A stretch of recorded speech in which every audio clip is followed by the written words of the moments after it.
We'll intervene whenever we decide it's in our national security interest to intervene. And if you don't like it, lump it. The problem with America is not that we go around marauding around the world imposing ourselves. The problem with America in the last 10, 15 years, since the end of the Cold War, really in the last 60 years, is that we've been too slow to get involved. I don't know how many Iraqi civilians were killed, but I can assure you that the number is the absolute minimal that it's possible in modern warfare. Every nation in every region now has a decision to make. Either you are with us or you are with the terrorists. You know, that land over there is yours. You'll go back to it one day because your fight will prevail and you'll have your homes and your mosques back again because your cause is right and God is on your side. Welcome to the darkened hour.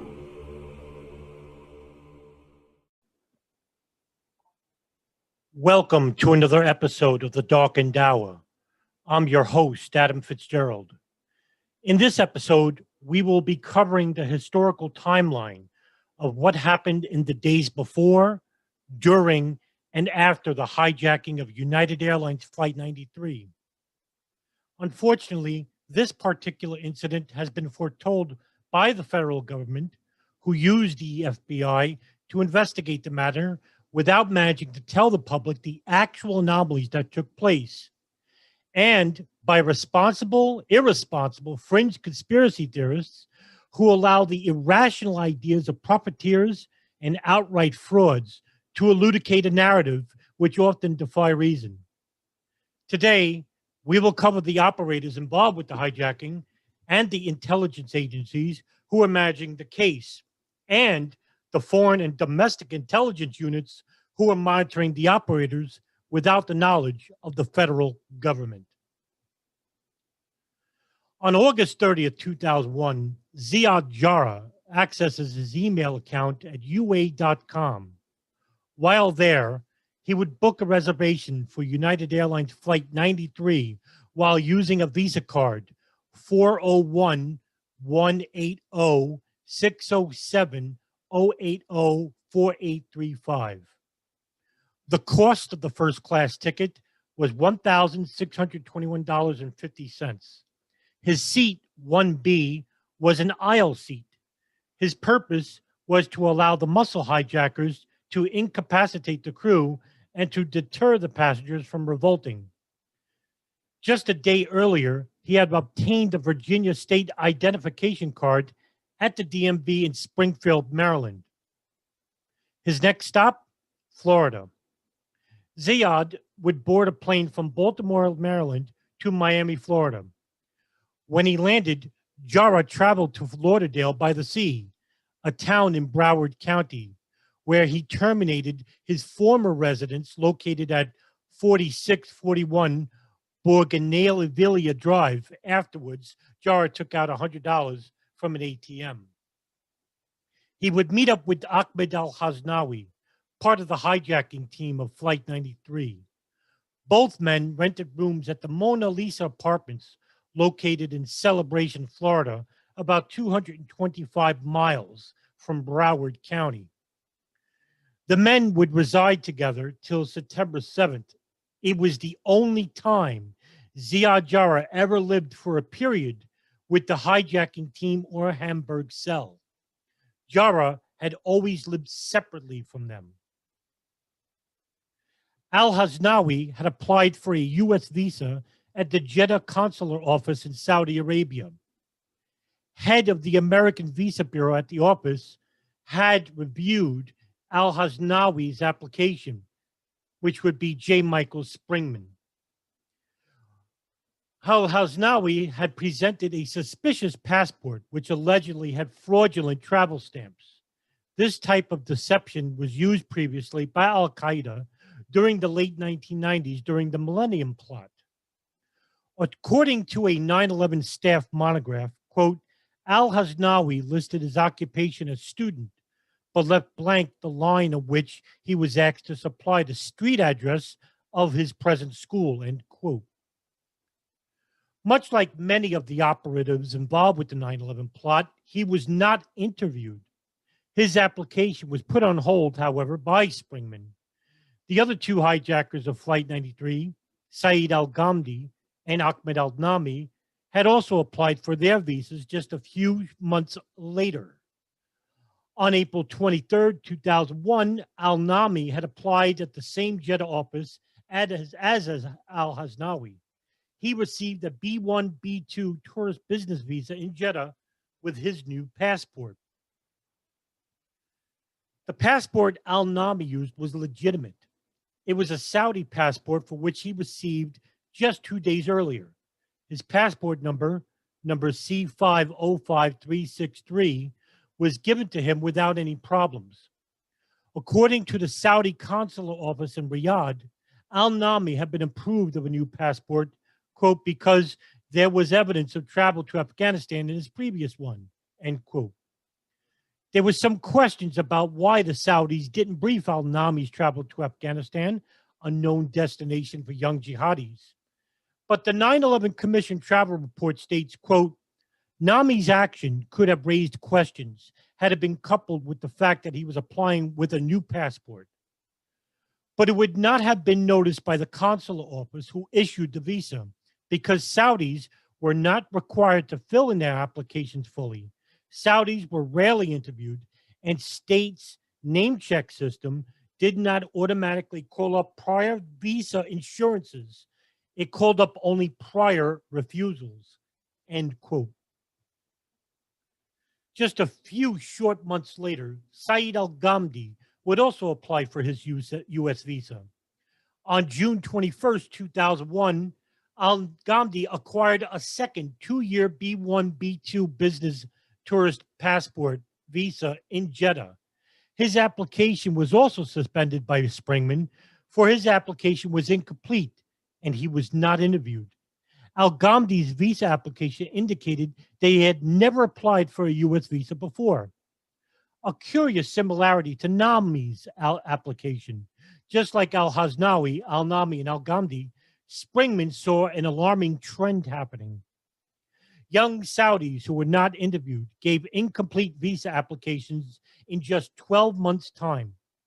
Springman complained to his superiors at the Department of Foreign Affairs that his suspensions on these applications were lifted by Shania Steiger, who had been the consular officer in Jeddah and issued 11 visas to people who were participants in the September 11th attacks, including the 3 applications belonging to the Flight 93 hijackers.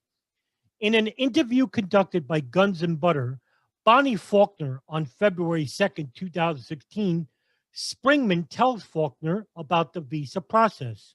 Quote, with a visa application, you've got to establish some kind of connection to the place of application on your own country. You have a job, you're going to school, you're running a business, you have an investment, whatever that's going to be strong enough to bring you back from the United States for whatever reason you're going here. For example, people go for tourism, to visit relatives, to sign a contract with a business in the United States, whatever. Then they can't stay here. They have to go back to managing their own business. They have to graduate from their university. They have to manage their job. They're either a manager in a company and they can't go away and leave it. None of these people had any of those ties. They were people that couldn't name the city they were going to, couldn't tell me why they were going there, had absolutely no information available to me as to what they were doing or why they were going, end quote. On September 5th, evening hour, Jara and al-Hasnawi both paid cash to purchase 2 one-way tickets to Newark Airport. They purchased these tickets at the Freestyle Cruise and Travel Agency in Fort Lauderdale, while Ahmed al-Nami and Saeed al-Ghamdi had purchased tickets for a September 7th flight to Newark at the Mile High Travel on Commercial Boulevard, paying cash for their tickets. The 4 men then flew on Spirit Flight 1500 and landed at Newark International Airport on September 7, 2001. after staying at a nearby motel in Fort Lauderdale the day prior. However, there are differing chronologies regarding the departure times of Al-Nami and Al-Ghamdi. From History Commons, quote, according to an initial FBI chronology, Jara and Al-Ghamdi booked tickets on Continental Flight 1500 on September 5th, but the chronology gives the wrong times. Departure at 8:35 p.m. and arrival at 11:20 p.m. for this flight, which, according to the Bureau of Transportation Statistics, actually leaves just midday. The chronology also refers to this flight as Spirit Airlines Flight 1500 and not 1700. Chronologies for Jara and Al-Hasnawi submitted at the 2006 trial of Zacharias Moussaoui will say that they purchased tickets for Spirit Air Flight 1500. However, the Bureau of Transportation Statistics have the Continental Flight as 1700. However, it is, end quote, by the way. However, it is clear all four men did board Spirit Flight 1500 and landed at Newark. While in Newark, Jara had rented a Mitsubishi Galant at the budget car service at the Newark airport. He paid cash for this service. Jara then walked to the Marriott located in the airport where he would rent two rooms, rooms 466 and rooms 468. Jara stood by himself in room 466.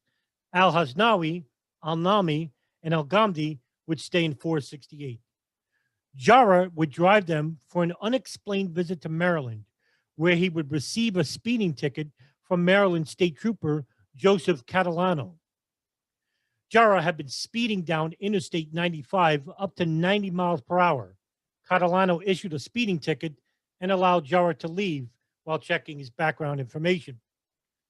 Later, Bob Graham, the co-chair of the Joint House Inquiry into the September 11th attacks, would mention that had the United Arab Emirates investigated further into Jara's stop over from Afghanistan in 2000 and saw that his passport, along with his reading material, which was terrorist-related, and put him on a terrorist watch list, the state trooper would have held him in detention, hence stopping Jara from participating in the 9/11 attacks.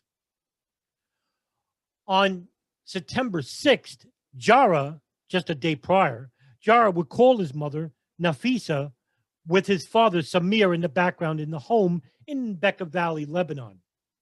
Jara told him he intended to see them on September 22nd for his cousin's wedding and thanked them for sending him money. He then told them he loved them and hung up. It was the last time his family heard from their son. During the afternoon of September 9th, Jara would check out of the Marriott and relocate to the Days Inn Hotel, also located by Newark Airport. Jara again would pay for two separate rooms, paying $36.89 for each adult in the two rooms. Jara rented room 725 for himself, while the other three would sleep in room 727. The next day, Jara and Ahmed Al-Nami would head over to Kinko's in Springfield, New Jersey. At 3:04 p.m., Jara would use Al-Nami's credit card to rent a computer while there. It cost $22.15 for 58 minutes. It is suspected by the FBI that Jara had made final email correspondence with Ramzi bin al-Shibh, who was in Germany, acting as a conduit officer for Al-Qaeda. Jara spent his final evening writing a letter to his girlfriend, Azel Senguin, with whom he made a marriage plan a year prior. This letter is widely interpreted as a suicide note. The letter did not reach Senguin. She had entered witness protection shortly after the attacks, and her apartment was unattended. The letter was returned to the United States by the Postal Services, where it was discovered and delivered to the FBI, due in part to a misspelling of Senguin's address. The letter was indeed quite cryptic. Quote, "First of all, I want you to know and be sure that I love you with all my heart. You must not doubt my love for you. I love you, and I will love you forever, Habibi. Hayatim, Askim, Ganim, Albi, Irat Habibi. I do not want you to be sad. I am still alive somewhere where you cannot hear me, see me, but I will see you and know how you are doing. I will wait for you until you come to me. There comes a time for everyone to make a move. It is my fault that I gave you so many hopes about marriage, wedding, children, family, and many other things. I am what you wish for, but unfortunately, you must wait a little bit until we will be together again. I did not flee from you, but did what I was supposed to do. You ought to be very proud because it is an honor, and you will see the results, and everybody will be happy. I want you to stay as strong as I know you can be. Do what you meant to do. Keep your head up, but with a goal. Never without a goal. You must always have a goal. Always think what for, why. Always remember what and what you are. Stay strong. Winners always carry their heads up high. Hold on to what you have until we meet again, and then we will have a wonderful eternal life without any problems and sadness, in palaces of gold and silver, and so much more. I did not leave you on your own. Allah is with you and your parents. Whenever you need anything, ask Him. He listens and knows what is inside you. Think about what you are and who deserves you. I am taking you into my arms and kiss your hands and your head.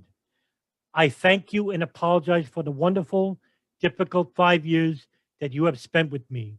Your patience will be rewarded. The Jannat, inshallah. I am your prince, and I will come for you. End quote. September 11th, 2001.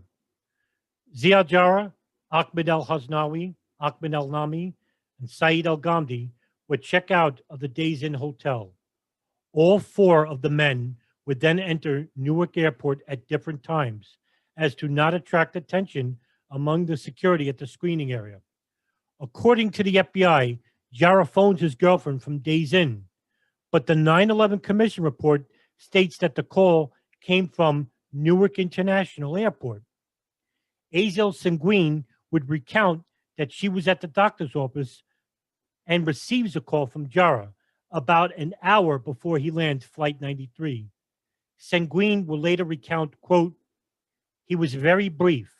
He said he loved me 3 times. I asked what was up. He hung up shortly afterwards. It was so short and rather strange him saying that repeatedly." End quote. At 7:03 a.m., Saeed al-Ghamdi checked in without any luggage, while Ahmed al-Nami checked in 2 bags. At 7:24 a.m., Ahmed al-Haznawi checked in 1 bag, and at 7:39 a.m., Ziya Jarrah checked in without any luggage. Only Ahmed al-Haznawi is selected for additional security by airport security under the FAA's CAPS program. None of the suspected hijackers came under any suspicion from security. There is also no security video of the hijackers taken at the airport. The only consequence is that his checked bag is screened for explosives and not loaded onto the plane until it is confirmed that he had boarded. Al-Haznawi and al-Ghamdi boarded the aircraft at 7:39 a.m. and sat in first-class seats 6B and 3D respectively. Al-Nami boarded 1 minute later and sat in first-class seat 3C. Jarrah allegedly boarded at 7:48 a.m. and sat in seat 1B. All of the screeners on duty at the checkpoint are subsequently interviewed by the FBI, and none report anything unusual or suspicious having occurred during the screening process of all 4 men. At 8:01 a.m., Flight 93 is delayed for 41 minutes on the runway at Newark Airport. The flight was to wait in line at about a dozen planes before it could take off. At 8:42 a.m., Newark Tower clears United Airlines Flight 93 for takeoff from gate A17. It took off at 8:46 a.m.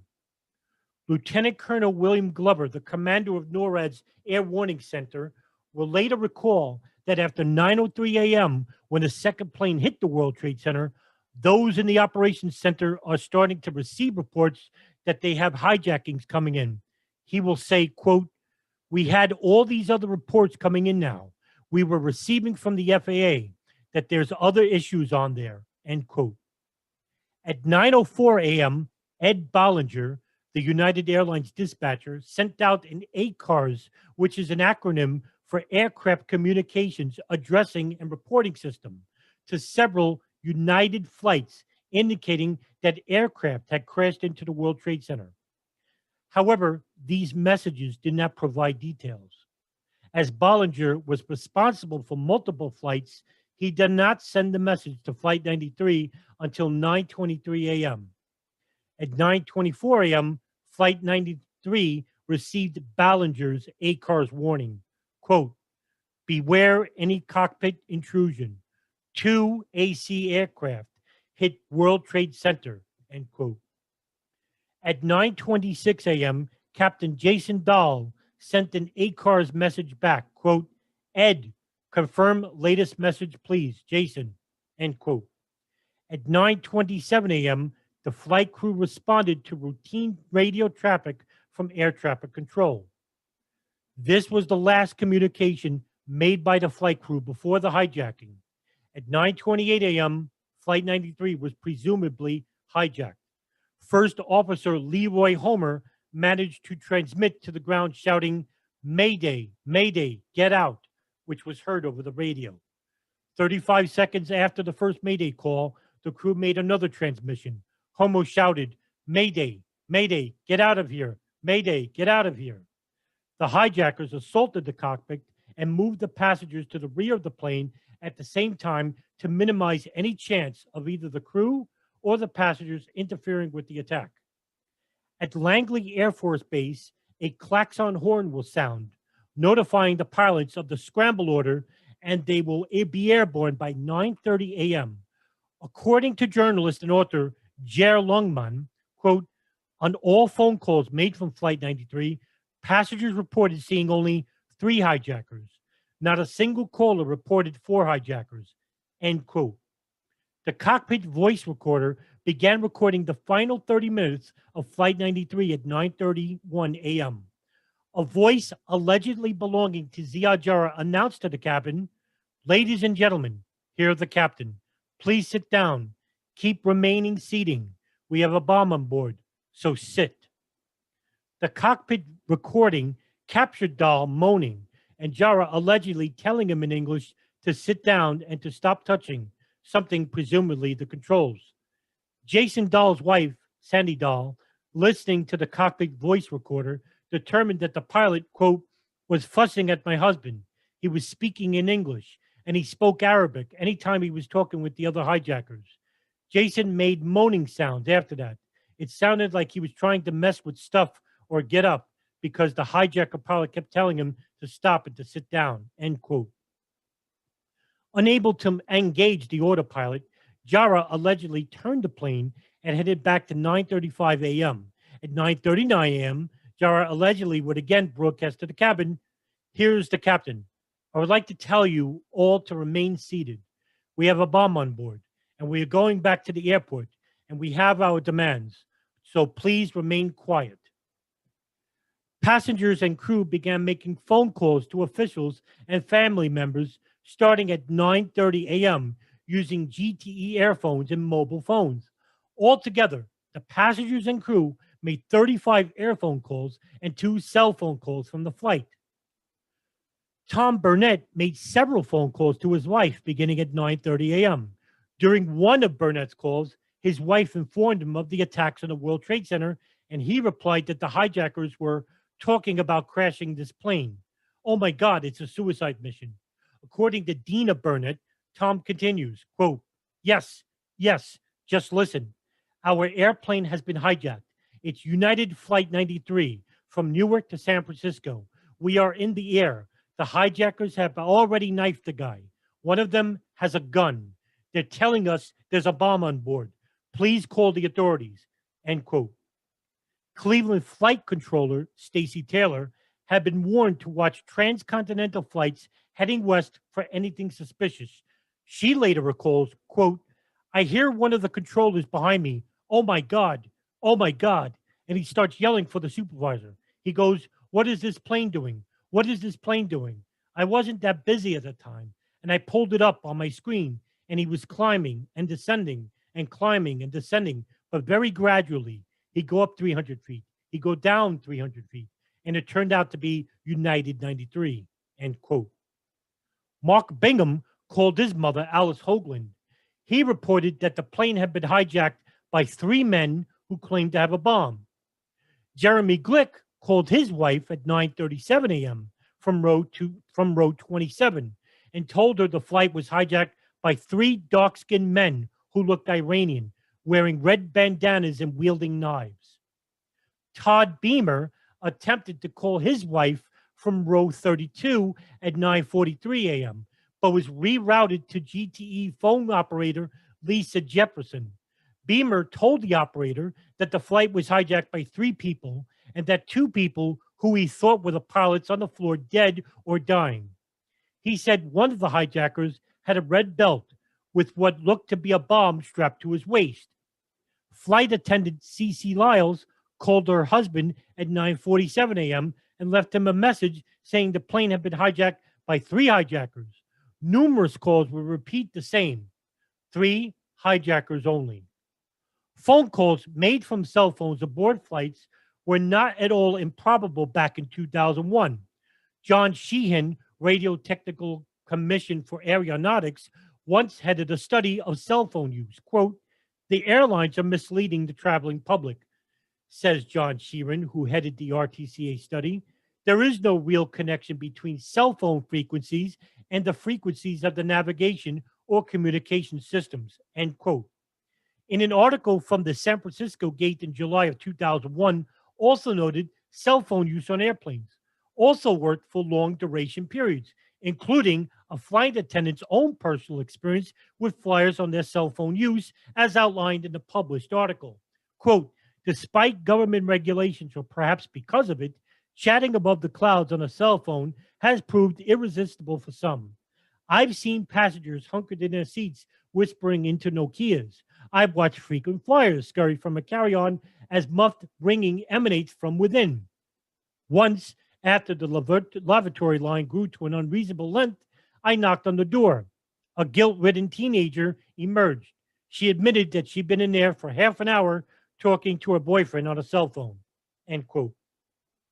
Plus, in their overall findings in the Federal Aviation Administration, they found cell phones can work in flight, but at the direction of the airline carrier's ability to maintain connection with towers on board and on the ground. Quote, "These aviation authorities reported that use of cell phones on aircraft while airborne is restricted by telecommunications authority regulations. Operators of aircraft with onboard cellular telephone base stations must have approval from telecommunication authorities before these systems can be used by passengers with their cell phones," end quote. There would be confusion of whether Jara was even seen at all by anyone on board the plane, as nobody ever seemed to depict a very light-skinned with bright green eyes had entered their line of vision. Yet the FBI and the 9/11 Commission would state that he was at the pilot seat from the beginning of the hijacking till the crash. However, this is highly suspect. 6 phone calls made from Flight 93 would all state that there were only 3 hijackers. 2 included flight attendants, with 2 in the cabin and 1 outside the door wearing a suspected bomb belt, which was assuredly fake. It was the only flight which had a hijacker wear a bomb belt. Was this to make up for the lack of personnel?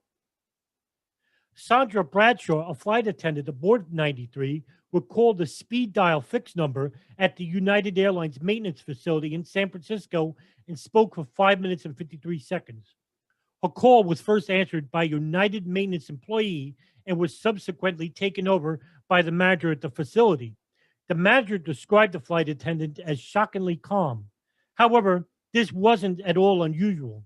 Flight attendants are trained to use common sense and to use cooperation in the interests of safety. Trainees are made aware of the fact that male hijackers may relate more easily to female crew members and are alerted to the natural bond of gratitude captors tend to feel toward hijackers who have control over them. Bradshaw would make another call, this time to Phil Bradshaw. Her husband, Phil, was a U.S. Airways pilot and had picked up the line.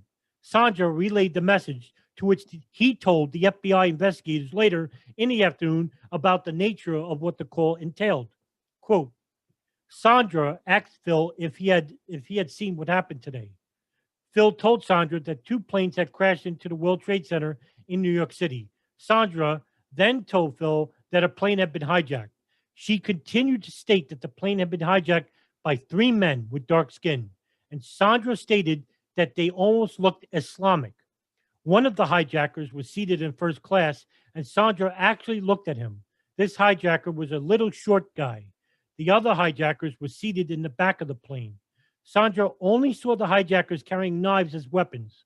All 3 of the hijackers put red bandanas on their heads as they were hijacking the plane.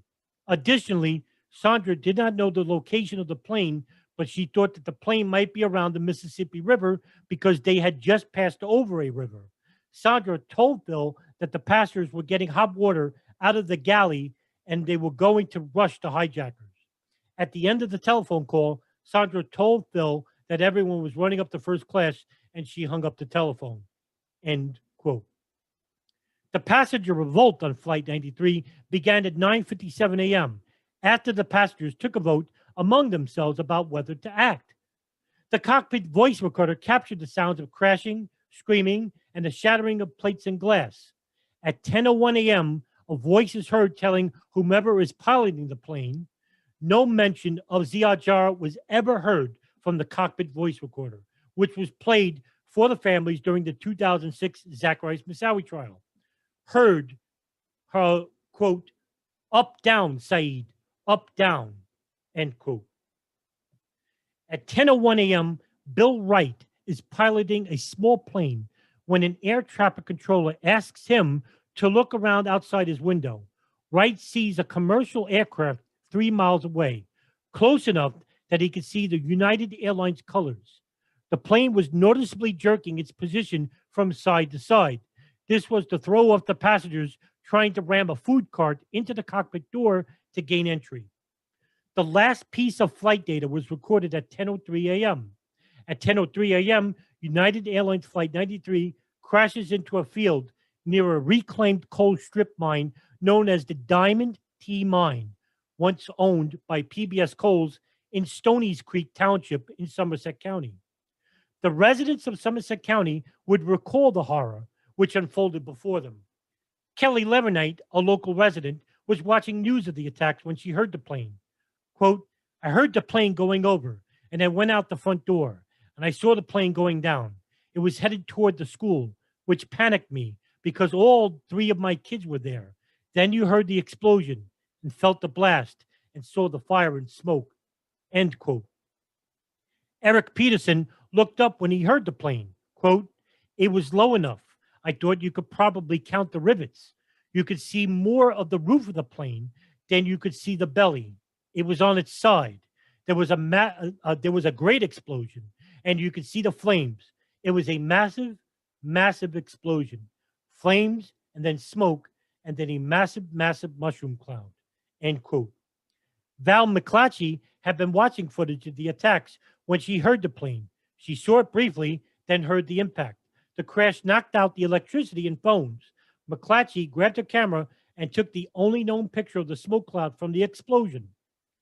Rodney Peterson and Brandon Leventree noticed a passenger jet lumbering through the sky at about 2,000 feet. They realized such a big plane flying so low in that area is odd. They could see the plane dip its wings sharply to the left, then to the right. The wings level off, and the plane keeps flying south, continuing to descend slowly. Paula Pluta, a resident of Stony's Creek Township, Pennsylvania, sees Flight 93 crashing behind some trees about 1,500 yards from her home, and then she calls 911, becoming the first person to call the emergency services to report the crash. Terry Butler at Storystown said, quote, it was like moving like you wouldn't believe. Next thing I knew, it makes a heck of a sharp right-hand turn, end quote. Charles Sturts, a half mile away from the crash site, quote, it was really roaring, like it was trying to go someplace, I guess, end quote. Flight 93 fragmented violently upon impact. The debris field was visually spotted by investigators to be about a mile and a half long. The aircraft had impacted into the ground at 563 miles per hour, according to the National Transportation Safety Board data reading outlet. Most of the aircraft wreckage was found near the impact crater, and numerous first responders arrived on the scene in less than 10 minutes' time, including Shanksville Fire Department, Central City Fire Department, Stoystown Fire Department, Hooversville Fire Department, Lister Fire Department, Somerset Fire Department, Freedon's Fire Department, and White Oak CMS, along with the FBI and FEMA. Investigators began to trawl the area looking for anything belonging to the aircraft. The FBI had been given control of the site as this was a crime scene that involved a hijacking, a federal crime known as air piracy. The NTSB, the National Transportation Safety Board, would relinquish control of the site to them because they knew what had happened. The plane was hijacked and crashed into the ground. There would be no need to put the pieces of the plane together since most of it was in very small fragmented pieces due to the plane nosediving into the ground at such a high rate of speed. The impact had left the crater 8 to 10 feet deep and about 30 to 50 feet wide. Investigators also found very light debris, including paper and nylon, scattered up to 8 miles near New Baltimore, as Flight 93 was also carrying 2,858 pounds of U.S. mail. On September 13th, they would locate the flight data recorder, and on September 14th, they would locate the cockpit voice recorder. Personal effects of the hijackers were found at the crash site, which included a Saudi Arabian ID card of Ahmed al-Nami, a Saudi Arabian Youth Hostel Association card of Ahmed al-Nami, 2 passport-sized photographs of Ahmed al-Nami, a charged section of Ziad Jarrah's passport, Saeed al-Ghamdi's Saudi Arabian passport, and part of Ahmed al-Nami's Florida driver's license. Wally Miller, the Somerset County mortuary coroner, his team had managed to locate human remains within the first few hours of the impact. One of the first identifiable remains belonged to 2 passengers. From a report of the Old Post Gazette, quote, the families of college student Toshiya Kugi of Tokyo and computer specialist Waleska Martinez of Jersey City, New Jersey, already have claimed some of their remains. Miller said Martinez's family took possession of her remains within weeks of the crash. She was one of the first victims identified, and Kugi's did the same thing before Thanksgiving, end quote. Somerset County Coroner Wally Miller set up a temporary morgue in the local armory. The Disaster Mortuary Operations Response Team, the Somerset County Hospital, the Pennsylvania Dental Association, and the Pennsylvania State Police assisted in the recovery and identification of any human remains. Approximately 600 pounds were recovered, with only a small piece of backbone being the largest piece recovered.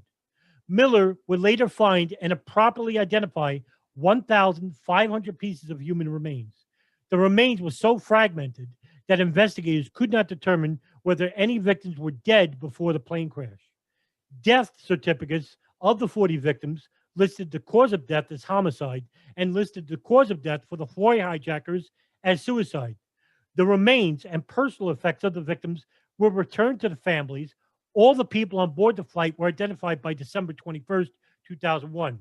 The 4 hijackers were not identified due to the fact that there was no DNA samples taken from the hijackers' families. During the late afternoon hours, FBI investigators would search the Days Inn hotel room in Newark, New Jersey.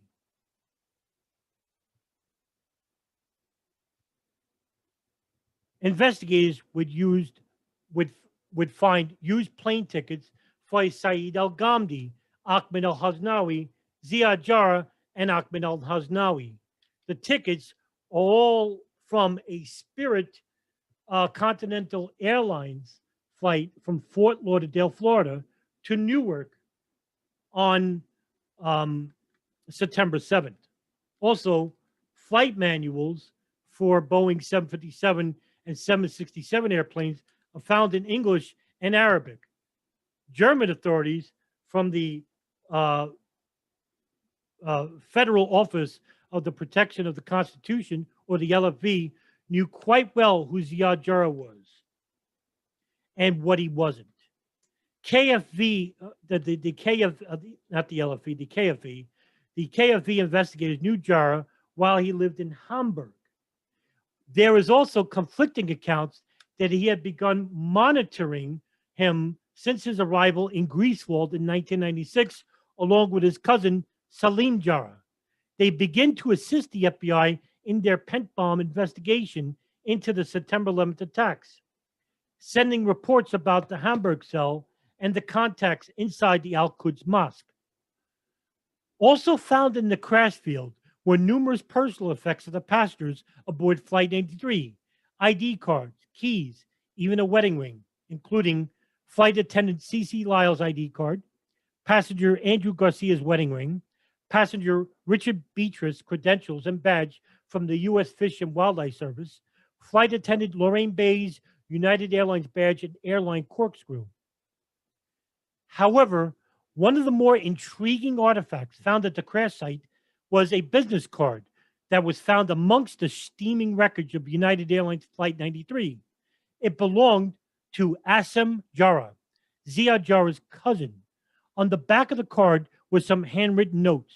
The notes include an address in Germany linked with Ramzi bin al-Shib, a member of the hijacker cell in Hamburg. The address was located in Wilmsburg at a red brick pre-war housing project where Muhammad Atta and Marwan al-Shehi also lived. Assem Jarrah had some past history which would illuminate a much deeper aspect of the September 11th attacks, and yet he is relatively unknown to even most investigators. Assem al-Jarrah had a history of being a covert intelligence spy for Libya, Iraq, and Germany, as well as Israel, a claim he continually denies. He is also the only family member who implies that Ziad Jarrah was well involved in the hijacking of Flight 93. But there is also another relative with a link to foreign intelligence and who had a very infamous past. Ali al-Jarrah, the first cousin of Ziad Jarrah, had been a Lebanese teacher for many years. That is until July of 2008, when he was subsequently arrested by Hezbollah for being a longtime spy for Israel. Ali al-Jarrah had been investigated, and during their findings, they saw that he had been paid well over $100,000 cash for spying on Hezbollah. Ali's brother, Yusuf al-Jarrah, is also to have pledged to help them spy, but there are few details about his involvement. Ali al-Jarrah is said to have belonged to Ahmed Jibril's Popular Front for the Liberation of Palestine General Command. The outfit many Arabs, though not the Scottish courts, believe set off the bomb on the TWA flight over Lockerbie in 1988. However, his connections to Syrian intelligence, also investigated by the Lebanese military courts, according to Syrian Mukhbarat, the same agency that involved itself into Mohammed Haydar Zamar, they had begun monitoring Ali al-Jarrah's connections with Fatah al-Islam. Robert Fisk would later write a full-page article detailing the connections between Arab-led militancy and the foreign intelligence services in an article dated November 13, 2008. Quote, at the time, the Lebanese insisted that the organization Fatah al-Islam, with the usual spread of Arab gunmen from Saudi Arabia, Yemen, and Algeria, had been sent into the country by Syria to cause anarchy and mayhem in the newly restored democracy of Lebanon. The group's leader, Chakar Abisi, mysteriously escaped when the battles ended, end quote. One operation he took part was involving himself with U.S. and Israeli intelligence on the monitoring of Imad Mughniya. Mughniya was the commander of Hezbollah and was assassinated on February 12, 2008 by U.S. and Israeli airstrikes while he was in his car. It was after the assassination of Mughniya that Hezbollah began looking for associates who had connections to Israeli intelligence. It led them to suspect Ali al-Jarrah.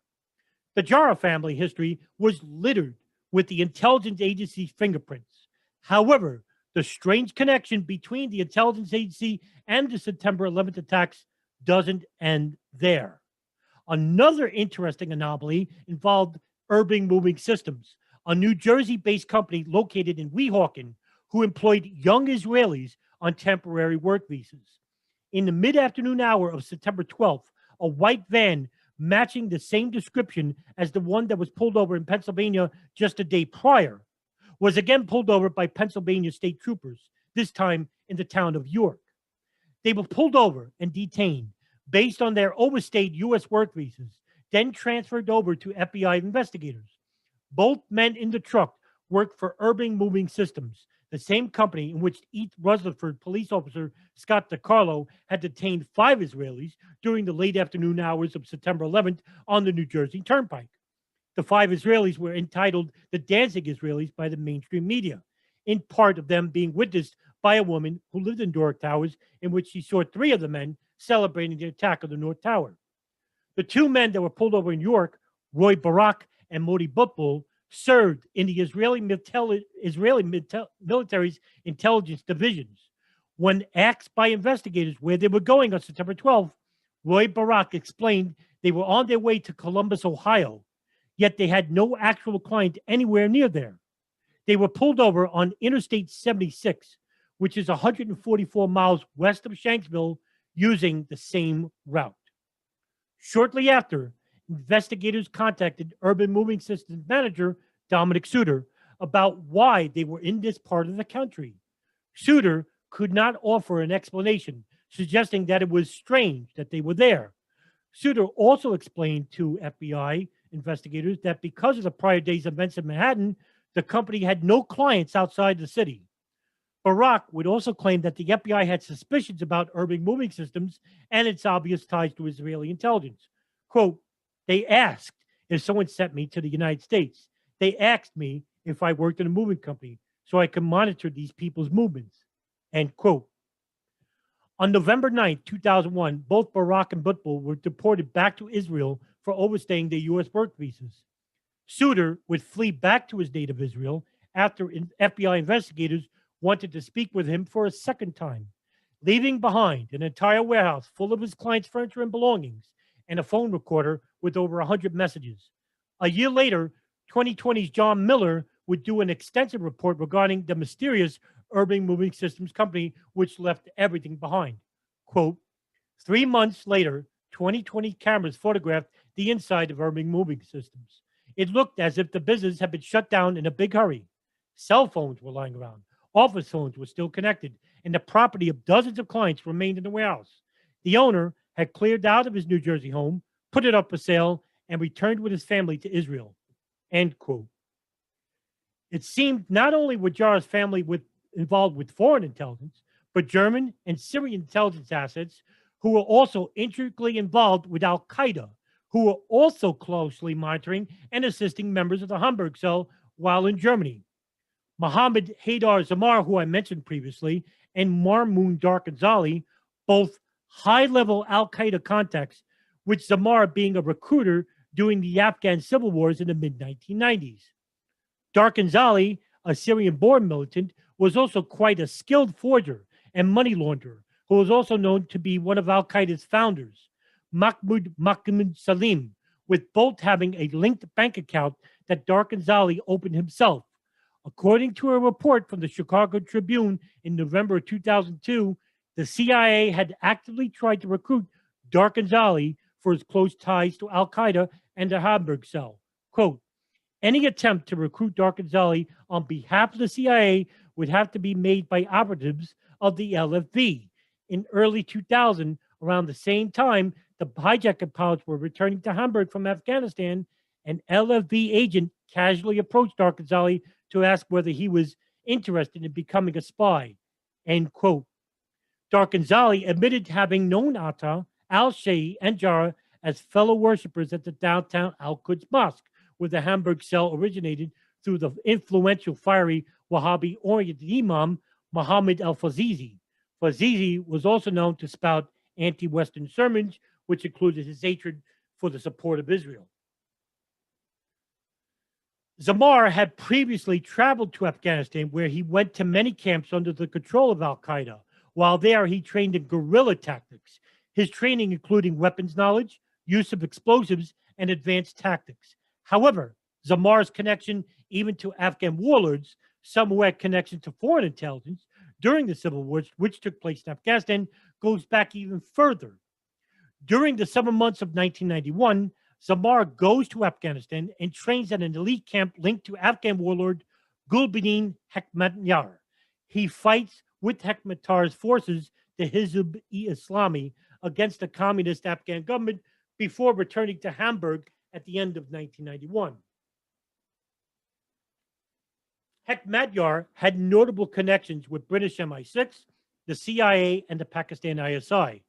During the height of the Soviet-Afghan War, Hekmatyar received tens of millions from these agencies over the course of 10 years. In 1995, he fights in Bosnia with Arabs against the Serbians. In 1996, Zamar goes to Afghanistan again and formally pledges allegiance, bayat, to Osama bin Laden and al-Qaeda, according to an unnamed Arab intelligence agency. His contacts between Islamic militants and Arab criminals would continue to blossom after 1996, however, as he would make reported trips in and out of Germany. One country in particular was Syria, his native country, in which he would later renounce citizenship due to the Syrian intelligence arm, the Shukbat al-Mukbarat, constant surveillance of his every move and pressure to talk while threatening him with arrest. He becomes an active recruiter of potential jihadis.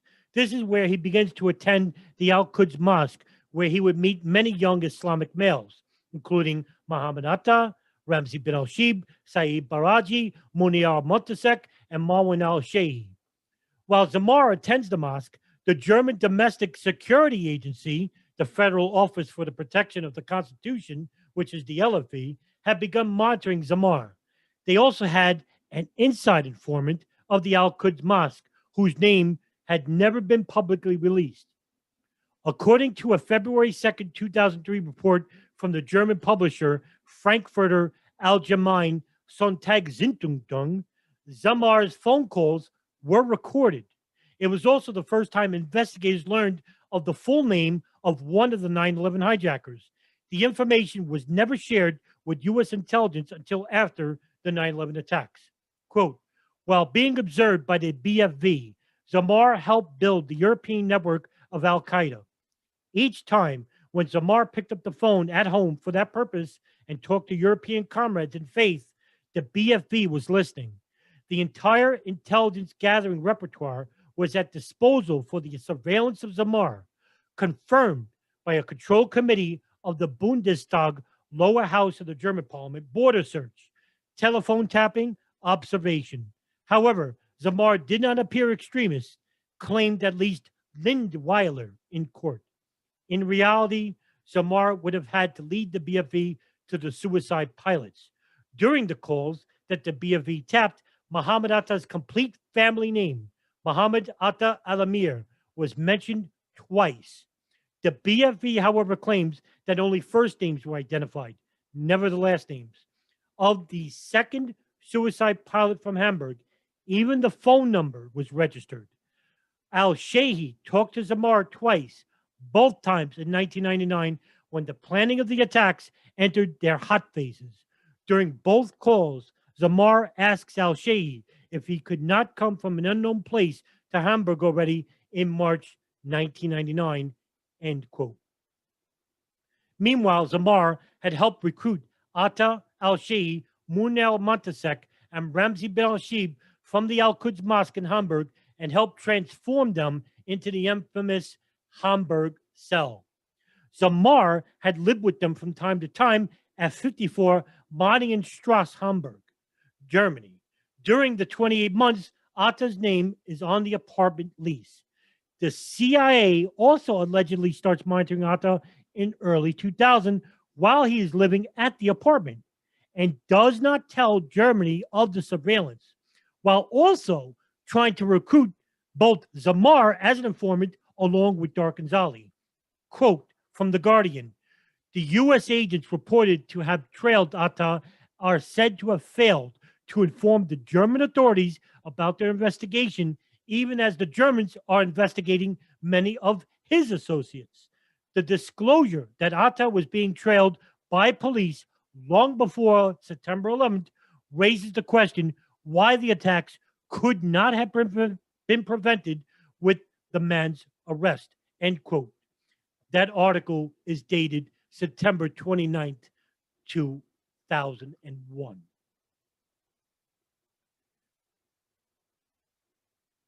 The CIA wasn't the only U.S. intelligence apparatus monitoring Muhammad Atta. The Defense Intelligence Agency had instituted a data mining program of their own, codenamed Able Danger. In 2005, the New York Times would break the story regarding the highly classified Able Danger program and what it unearthed between the years 1999 to 2001. The Hamburg cell that the Able Danger team were closely monitoring included future 9/11 hijackers Muhammad Atta, Marwan al-Shehi, and the Wafa Hazmi and Khalid al-Midar. The New York Times would also report, quote, the account about Able Danger is the first assertion that Mr. Atta, an Egyptian, would become the lead hijacker in the plot, was identified by any American government agency as a potential threat before the September 11 attacks, end quote. Able Danger was not known until approximately the summer of 2000, as it operated under the auspices of the U.S. Army, particularly through the U.S. Special Operations Command, or SOCOM, and the Land Information Warfare Activity, LIWA, which supports the Intelligence Security Command. Able Danger was devised as an operation which was to develop sensitive information in the transnational terrorism field, which involved the Joint Special Operations Command and the DIA. The information did not come from government databases, nor was the information classified. It was an open source collection database. The operation, however, was covert. The U.S.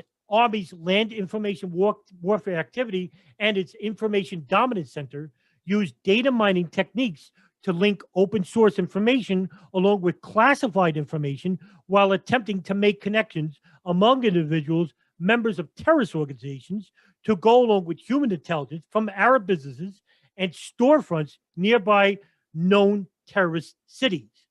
Mass amounts of data were collected, including personal data from Al-Qaeda internet forums and chat rooms, as well as financial records and phone calls. Quote, using computers, the unit collects huge amounts of data in a technique called data mining. They get information from such sources as Al-Qaeda using internet chat rooms, news accounts, websites, and financial records. Using sophisticated software, they compare this with government records such as visa applications by foreign tourists to find any correlation and depict these visually. End quote. Able Danger operatives would begin employing the FBI to begin investigations into two terrorist cells operating inside the United States, to which U.S. Army lawyers from SOCOM would block any such interference, claiming that information used against American citizens would be unconstitutional. Ziad Jarrah, Muhammad Atta, and Marwan al-Shehi having obtained temporary U.S. visas. Jarrah, meanwhile, had very little contact with the Hamburg cell, even though he was allegedly a member there.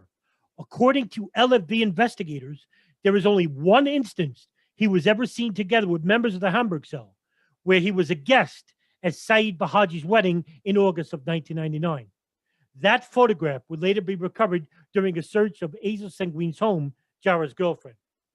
Attorney General John Ashcroft would later make a statement at a press briefing regarding Jarrah living with members of the Hamburg cell, to which German authorities on that same day of on October 23rd, 2001, responded to a reporter from the Los Angeles Times. Quote, the only information we have connecting the three Hamburg suspects, Jarrah, al-Shehi, and Atta, is the FBI's assertion that there is a connection, said a high-ranking police source involved in the investigation, apparently unaware of the wedding photo. We have come across absolutely no evidence of our own, end quote. During the spring of 1996, Ziad Jarrah was in constant contact with a known Islamic militant named Abdul Rahman al-Makadi, also known as Dr. K.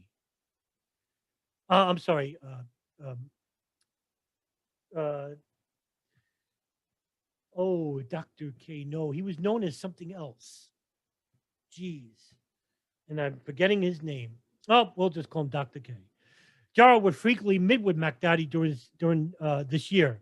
Jara would contact Dr. K only before an important meeting or to discuss something of great importance. Just days prior to the September 11th attack, Jara would call him. It is not definitively known what they would talk about.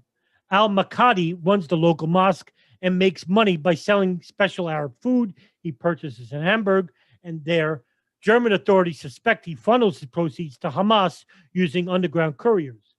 The German newspaper Frankfurter Allgemeine Zungenwil later would state about al-Makdadi and Jara, quote, al-Makdadi is known to German security officials from the Federal Office of the Protection of the Constitution, the BFV, as a Hamas activist and instigator, and that it is therefore difficult to imagine that the 26-year-old Lebanese Jara was also not registered by the machinery of the intelligence services, end quote. A year after the 9/11 attacks, a video taken from Tanak Farms, Afghanistan in January of 2000 shows Muhammad Atta and Ziad Jarrah together reading from a paper which transcribed from the Arabic means the will. The will was found during the military invasion of the country and while U.S. military personnel were rummaging through the contents of a farmhouse. However, the video has no sound. It is the only observable link which connects Jara to the 9/11 attacks. Jara's family, meanwhile, were left absolutely stunned regarding their young son, Ziad Jarrah's connection to the attacks. His father, Samir, adamantly refuses to accept the notion that his son was even a religious fanatic, exclaiming to reporters over the years that he was born into a secular household, friends with Christians and Jews, while going to a prestigious school near the beach, which was called the Mar Elias Patina. His father once proclaimed that the young, affable Jara loved flying, but he forbade it. Quote, I stopped him from being a pilot. His father told the Wall Street Journal a week after the attacks, I only have one son, and I was afraid that he would crash, end quote. Ziad Jarrah never fit the stereotypical Islamic fundamentalist, even to his former teachers in Lebanon. A student from Greifswald University, where Ziad Jarrah studied aerospace engineering, Abdullah al-Makadi, said of Jarrah's portrayal of being a Muslim while living with his girlfriend, quote, I used to criticize him for living with her. By our religion, this living together before marriage is not allowed. He was a weak Muslim, I must say, end quote. Personnel at the flight school Jarrah attended at the Florida Flight Training Center were in complete disbelief. They also described him as a normal person, loved by most at the school. Nothing at all seemed to fit the FBI and the 9/11 Commission's narrative regarding Ziad Jarrah as a Muslim fanatic. While the anomalies surrounding Flight 93 and the hijackers continued to eliminate a more alarming narrative, one that involves the domestic intelligence arm, the CIA, and foreign intelligence from Israel, Germany, and Syria, and their involvement with the hijackers here and abroad over the previous years. The deeper understanding regarding the intelligence apparatuses and their intricate role of the September 11th attacks, however, will go completely unnoticed and in most cases, willfully unignored. The reason? The inability for most within the truth movements to even accept the basics of what happened on September 11, 2001 as a remote possibility. Instead, some of these people in the truth movement, who are the fringe conspiracists, unreservedly willing to believe the fantastical and the outrageous, and in some cases, the irrational, purported by profiteering antagonists who purport speculation as a form of evidence. And thus, that is the problem with the fringe conspiracists who have hijacked the truth movement and those of the federal government who told a narrative that omitted the information that I just portrayed here in this podcast. In between these two is the truth, and there's more truth to be told, and we need to tell it responsibly. It is our mission that involves the truth to be elucidated to the general public without prejudice and without bias. That ends this episode of The Darkened Hour. I'm your host, Adam Fitzgerald.